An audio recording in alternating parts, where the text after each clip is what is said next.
Kryeministri Edi Rama ka zhvilluar sot një vizitë në Shkodër në kuadër të fushatës për zgjedhjet e 11 majit. Vizita ka nisur me një ndalesë në Golden Palace, i shoqëruar nga drejtues lokal dhe përfaqësues të Partisë Socialiste. Rama konsumoi një kafe përpara se të vjonte agjendën e tij politike në qytet.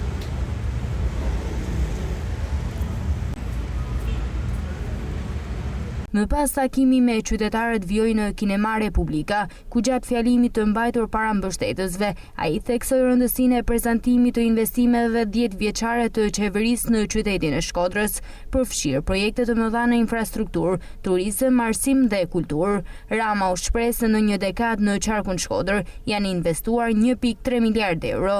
Ndryshe nga të gjithë qarqet e tjera, në këtë qark ka një grop në 10 vjetë. Gropa është gropa e Bashkisë Vjetër Shkodrës. Në aspektin si bashki në dekadë, Shkodra ka marrë më pak investime se të gjitha bashkitë e tjera qendra qarku. Jo se s'kemi dash ne, por sepse s'kemi pas dot asnjë bashkëpunim normal me Bashkinë e Shkodrës. Beneti ishte një nga mbetjet e pakta të kaluarës që kishte vlerë të plot ricikluese.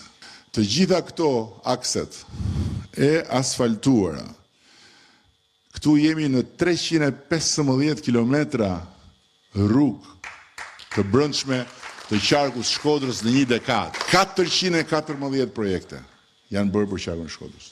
Këtu jemi te rigjenerimi urban. Është një nga qarqet me numrin më të madh të projekteve të rigjenerimit urban, afro 50 milionë euro. Këtu jemi te kujtësia kanalizimet, 73 milionë euro janë investuar deri tani për 43 projekte për ujin e pishëm dhe për kanalizimet në qarkun e Shkodrës. Këtu jemi tek energjia që ka qenë një problem shumë i madh, ka akoma disa pika ku është problem. Këtu hyn qendra shëndetësore, spitale e tjerë, 19 milionë euro. Tani shikoni investimin e përgjithshëm të qeverisë shqiptare në qarkun e Shkodrës. 1.3 miliard euro në 10 vjet.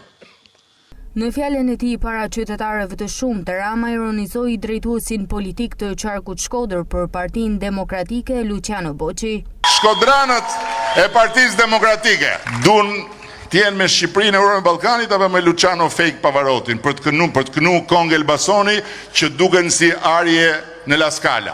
Kongët e Elbasonit, Luciano të shkoj të kënojnë në Elbason, se në Elbason do ja kënojnë Kongën edhe do ta shohin ata si do dalin në fund. Ktu është Shkodër. Dhe kush beson ke copyright i Shkodrës, të drejtën e autorit nuk ja le atyre që vinë këtu për t'i treguar shkodranëve se si rrotullohet bota, apo jo? Vizita në Shkodër këtë të diel shënoi fundin e takimit elektoral të kryeministrit Edi Rama në veritë e vendit. Rama u largua nga Shkodra mes duar trokitjeve të mbështetësve, ndërsa ftoi qytetarët t'i bashkojnë fitores së socialistëve në të gjithë Shqipërinë dhe nga djepi kulturës të bëhet djep ekonomie.